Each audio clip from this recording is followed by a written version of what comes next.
السلام علیکم دوستو، فرعون کی لاش کب اور کیسے ملی؟ فرعون کی لاش مصر کے نیشنل میوزیم میں موجود ہے یا نہیں؟ فرعون کا پاسپورٹ بنانے کی ضرورت کیوں پیش آئی؟ کیا فرعون کے ناخن اور بال ابھی بھی بڑھتے ہیں؟ فرعون کی لاش پر ہر سال چوہے کیوں چھوڑے جاتے ہیں؟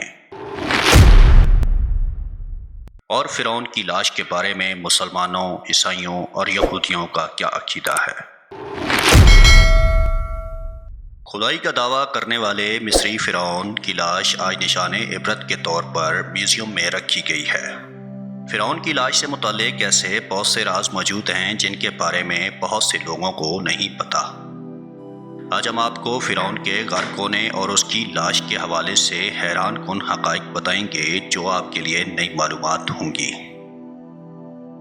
دوستو، اگر آپ میرے چینل پر نئے ہیں تو میرے چینل کو سبسکرائب کر لیں تاکہ آپ کو معلوماتی ویڈیوز ملتی رہیں۔ سن 1891 سے قبل کوئی نہیں جانتا تھا کہ خدائی کا دعویٰ کرنے والے فرعونوں کی لاشوں کا کیا ہوا تھا اور ان کی باقیات کہاں ہیں یا کہیں موجود ہیں یا نہیں۔ تمام آسمانی کتابوں میں اس واقعے کا ذکر تفصیل سے ملتا ہے کہ اللہ تعالیٰ کے پیغمبر حضرت موسیٰ علیہ السلام اور بنی اسرائیل کی قوم کا پیچھا کرتا ہوا فرعون سمندر میں اپنی فوج سمیت غرق ہو گیا تھا، جبکہ اللہ کے پیغمبر حضرت موسیٰ علیہ السلام اور ان کی قوم کو پانی کے درمیان سے راستہ بنا کر رب تعالیٰ نے خود دیا تھا۔ لیکن فرعون کی لاش کا کیا ہوا تھا یہ کسی کتاب میں نہیں لکھا، لیکن قرآن مجید میں ظالم فرعون کے انجام سے متعلق اشارہ دیا گیا ہے۔ سورۃ یونس کی آیت نمبر 92 میں اللہ تعالیٰ نے ارشاد فرمایا، جس کا ترجمہ یہ ہے کہ سو آج ہم تیری ہی لاش کو نجات دیں گے تاکہ تو ان کے لیے نشان عبرت ہو جو تیرے بعد ہیں، اور حقیقت یہ ہے کہ بہت سے ہمارے نشانیوں سے غافل ہیں۔ دوستو، یہ واقعہ آج سے 3500 سال قبل پیش آیا تھا۔ فرعون کے ڈوب کر مرنے کے بعد فرعون کی لاش کو اللہ تعالیٰ کے حکم سے پانی نے باہر پھینک دیا تھا، جبکہ باقی لشکر کا کوئی نام و نشان نہیں ملا۔ مصریوں میں سے ایک شخص نے ساحل پر پڑی فرعون کی لاش کو پہچان کر پہلے دربار کو بتایا، پھر اس کی لاش کو محل تک پہنچایا گیا۔ درباریوں نے اس کی لاش کو مثالیں لگا کر پوری شان و احترام کے ساتھ تابوت میں رکھ کر محفوظ کر دیا۔ حنوط کرنے کے عمل کے دوران ان سے ایک غلطی ہو گئی تھی۔ فرعون چونکہ سمندر میں ڈوب کر ہلاک ہوا تھا اور مرنے کے بعد کچھ عرصے تک پانی میں رہنے کے باعث اس کے جسم میں سمندری نمکیات کی ایک تہ جم گئی تھی۔ مصریوں نے اس کی لاش پر نمکیات کی وہ تہ اس طرح رہنے دی اور اسے اسی طرح حنوط کر دیا۔ قرآن کریم میں فرعونوں کے قصے بڑی تفصیل کے ساتھ بیان کیے گئے ہیں، اور اسی سلسلے میں اس فرعون کا جسم محفوظ کرنے سے متعلق آیت بھی نازل ہوئی تھی۔ سال 1871 میں مصر کے شہر الغورانیہ سے تعلق رکھنے والے ایک غریب اور معمولی چور احمد عبدالرسول کو فرعونوں کی حنوط شدہ لاشوں کی طرف جانے والے خفیہ راستے تک رسائی مل گئی۔ احمد عبدالرسول نوادرات چوری کر کے بیچا کرتا تھا۔ ایک دن وہ دریائے نیل کے کنارے کے قریب کے مقام پر اسی سلسلے میں پھر رہا تھا جب اسے اس خفیہ راستے کا علم ہوا۔ جب وہ وہاں نوادرات کی چوری کے لیے سرنگ کھود رہا تھا تو اسے کچھ لوگوں نے پکڑ لیا اور پولیس کے حوالے کر دیا۔ اس کے بعد اس جگہ کی مسلسل کھدائی عمل میں لائی گئی اور سال 1891 کو دوسری ممیوں کے ساتھ فرعون کی لاش بھی ملی، اور اس کے سینے کے مقام پر اس کا نام درج تھا۔ اس کی لاش پر تحقیق کی گئی تو اس بات کی تصدیق ہو گئی کہ یہ فرعون کی لاش ہے۔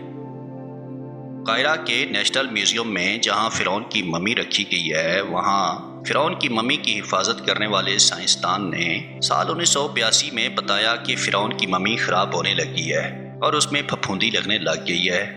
تو اس وقت کی مصری حکومت نے فرانس کی حکومت سے درخواست کی کہ فرعون کی ممی کو خراب ہونے سے بچایا جائے اور جدید سائنسی ذرائع سے اس کی موت کی وجہ بھی معلوم کی جائے۔ بعد ازاں مصری حکومت اور فرانسیسی حکومت کے تعاون سے فرعون کی ممی کو فرانس لے جایا گیا، اور اس کے لیے باقاعدہ فرعون کا پاسپورٹ بھی بنایا گیا تھا، کیونکہ اس وقت کے فرانس کے قانون کے مطابق لاشوں کا بھی پاسپورٹ بنایا جاتا تھا۔ فرانس کی حکومت نے بہت شان و شوکت اور کسی عظیم زندہ بادشاہ کی طرح فرعون کی ممی کا ایئرپورٹ پر استقبال کیا۔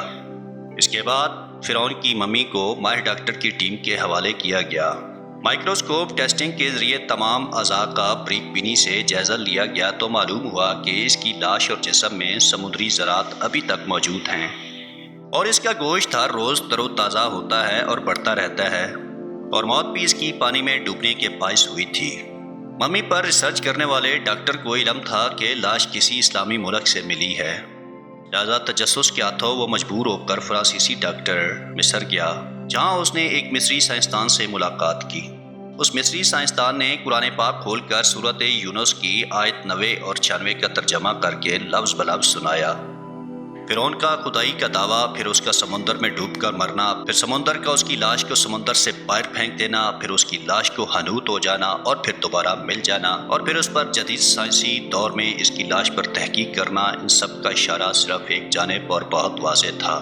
یہ اللہ تعالیٰ وحدہ لا شریک کی شان، عزت اور مرتبہ ہے کہ اس نے خدائی کا دعویٰ کرنے والے فرعون کی لاش کو قیامت تک نشان عبرت بنا دیا، اور فرعون وہ واحد شخص ہے جس کی لاش پر گوشت تر و تازہ ہے اور ایسا محسوس ہوتا ہے کہ اس کی ہلاکت ابھی ہوئی ہو۔ نہ صرف اس کے بال اور ناخن بڑھتے ہیں بلکہ اس کے جسم پر گوشت بھی بڑھتا ہے۔ اس حوالے سے سائنسدان بھی یہی کہتے ہیں کہ انسان کے مرنے کے بعد اس کے بال اور ناخن بڑھتے رہتے ہیں۔ ہر سال 15 مارچ کو مصر کے میوزیم میں رکھی فرعون کی ممی پر چوہے چھوڑے جاتے ہیں اور اس کا بڑا ہوا گوشت کھا جاتے ہیں، اور پھر فرعون کی ممی کی ڈریسنگ کر کے دوبارہ اسے شیشے کے تابوت میں رکھ کر محفوظ کر دیا جاتا ہے۔ دوستو، حضور اکرم صلی اللہ علیہ وآلہ وسلم حضرت موسیٰ علیہ السلام کے درمیان تقریباً 2000 سال کا فرق ہے۔ ایک دفعہ حضرت موسیٰ علیہ السلام نے اللہ تعالیٰ سے پوچھا، اے پروردگار عالم، تو فرعون کو اتنی مہلت کیوں دیتا رہا، حالانکہ وہ تو کہتا تھا کہ میں خدا ہوں؟ اس پر اللہ تعالیٰ نے ارشاد فرمایا کہ وہ کم بخت لوگوں میں عدل کیا کرتا تھا، اس لیے میں اسے مہلت دیتا رہا، لیکن جب اس نے ظلم کرنا شروع کیا تو پھر اس پر میں نے اپنی گرفت سخت کر دی۔ فرعون کی موت کے بارے میں عیسائیوں اور یہودیوں کا عقیدہ ہے کہ فرعون کی موت سمندر میں ڈوب کر نہیں بلکہ وہ اس وقت بچ گیا تھا اور بعد میں طبعی موت مرا، جبکہ قرآن مجید کی آیات کے مطابق مسلمانوں کا یہ عقیدہ ہے کہ فرعون کو اللہ تعالیٰ نے پانی میں غرق کر دیا تھا اور قیامت تک اس کی لاش کو نشان عبرت بنا دیا۔